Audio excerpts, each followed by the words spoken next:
The year is 2021 and CJ has just officially stopped giving a shit. Because while moi thought this year could not get any weirder. Seriously, I thought this year could not be any weirder than it already is. How naive I was. Because bada bing bada boom, it just got a whole lot weirder, baby. We discovered a new type of signal in our brains that is literally never been seen before. There's stuff going on up here that we know jack shit about, and of course that's common knowledge that we don't know anything about ourselves, but there's literally just a signal popping up because we never saw that before. What? I'm done with this shit. Bring it on, aliens. Come on, just give it to me, hand it to me, all the weirdness, give it to me. Seriously, I love this. Give me superpowers, give me aliens, give me fucking Godzilla. I don't give a shit anymore. That being said, let's just check out what the fuck is going on up here.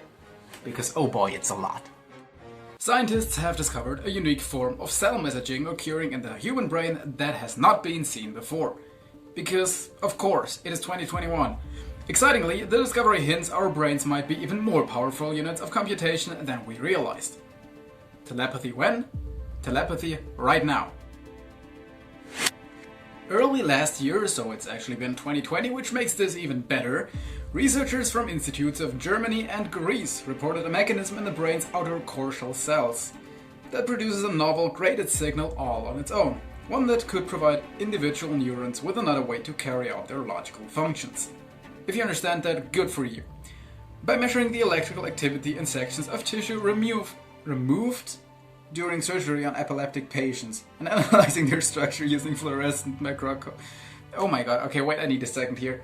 We literally just took parts of brains out from people with epilepsy because it helps them. That is metal as fuck. And then we just proceed to check what exactly these brain parts are doing. Bro, that is cool.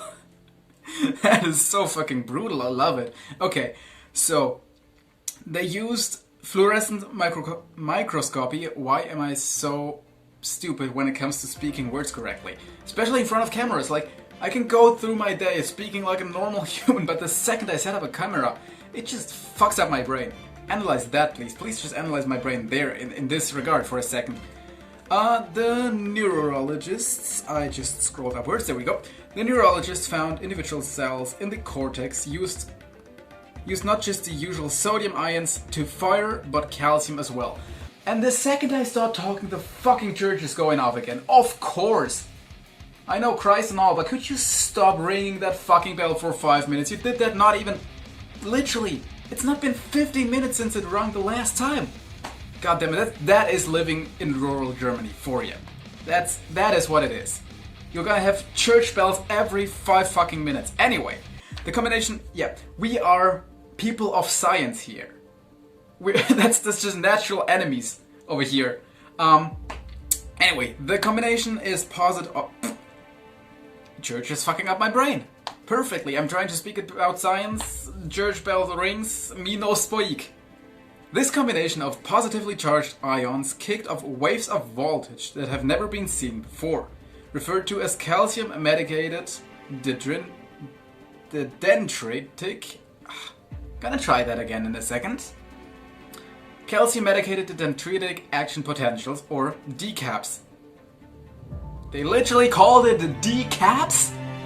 Are you kidding me? It's stuff that works in the brain and they call it DCAPs. With 2 A's, by the way. Scientists are another breed.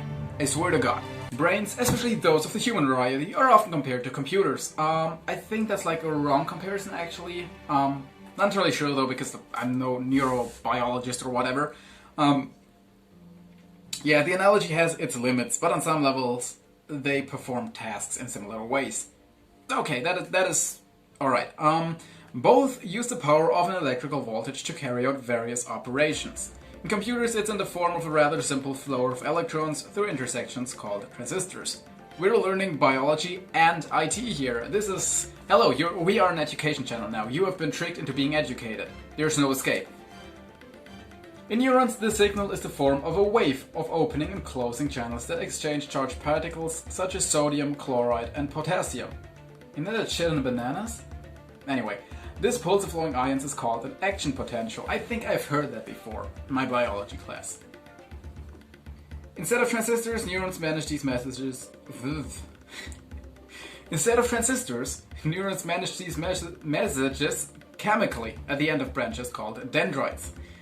The dendrites are central to understanding the brain because they are at the core of what determines the computational power of single neurons. Humboldt University neuroscientist Matthew Larkham told Walter Beckwith at the American Association for the Advancement of Science in January 2020. So thank you, Matthew Larkham, for all of this interesting insight. Dendrites, shout out to my homeboy. Shout out to Matthew Larkham. Shout out to him. Dendrites are the traffic lights of our nervous system. If an action potential is significant enough, it can be passed on to other nerves, which can block or pass the message. Alright, this is the logical underpinnings of our brain. Ripples of voltage that can be communicated collectively in two forms. Either an A and D message, if X and Y are triggered, the message is passed on, or an OR message. Oh, it's and or, I see. Okay, so it's either an AND message or an OR message. So either X and Y have to be triggered, or either X or Y. And then the message is passed on. Alright, that's pretty simple actually. Arguably, nowhere this is more complex than in the dense, wrinkled outer section of the human central nervous system, the cerebral cortex. The deeper second and third layers are especially thick, packed with branches that carry out high-order functions we associate with sensation, thought, and motor control. In conclusion, you are basically a lump of flesh that's being hit with chemicals and electricity to work. This whole thing. Pretty amazing.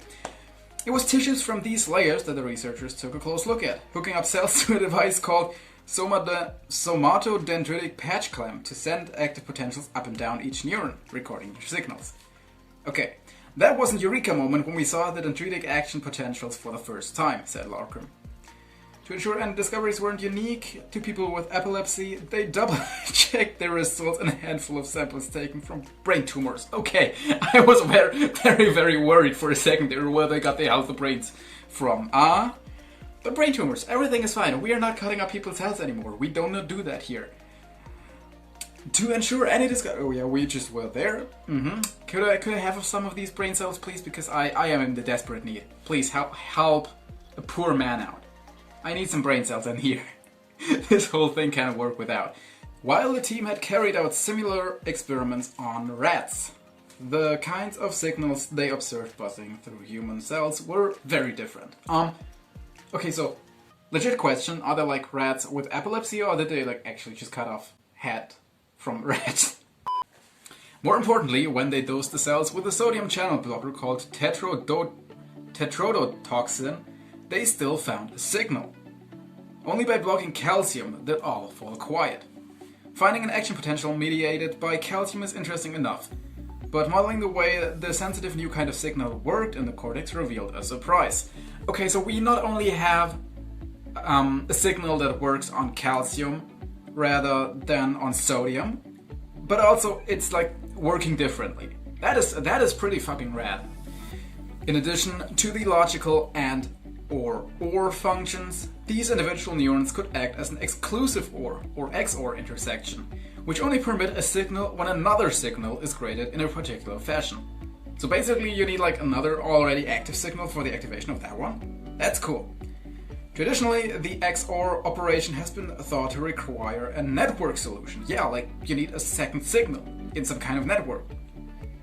More work needs to be done to see how decaps behave across entire neurons and in a living system. Technology is also looking to our own nervous system for inspiration on how to develop better hardware. Knowing our own individual cells have a few more tricks up their sleeves could lead to new ways to network transistors. Yeah, like that's the thing. I love bionics. Bionics are so fucking cool. I love that. I love when we do that. I love when humans just go, damn, that's pretty neat. I want that as well. And then we just do it. Like nature is doing the sickest stuff out there. She's pulling the sickest stunts. And humans are, alright, cool, copy that. Love it. Love it, love it, love it. Exactly how this new logic tool squeezed into a single nerve cell translates into higher functions is a question for future researchers to answer. That is super cool. I love that. That's just super cool. Like, it's such a small thing. Like, we just discovered a different, I mean, okay, it's a huge thing. We just discovered a different way how our brain cells work. But also, it's literally just a different type of signal. And that just shows how little we actually know about ourselves, about our brains, about how our body works. And that is just super cool. Anyway, that's gonna be all for today. Our brains are cool. We are amazing. You are amazing. Indeed, you are. No, I don't want to hear anything about that. You are amazing and you deserve everything. That being said, see you all tomorrow.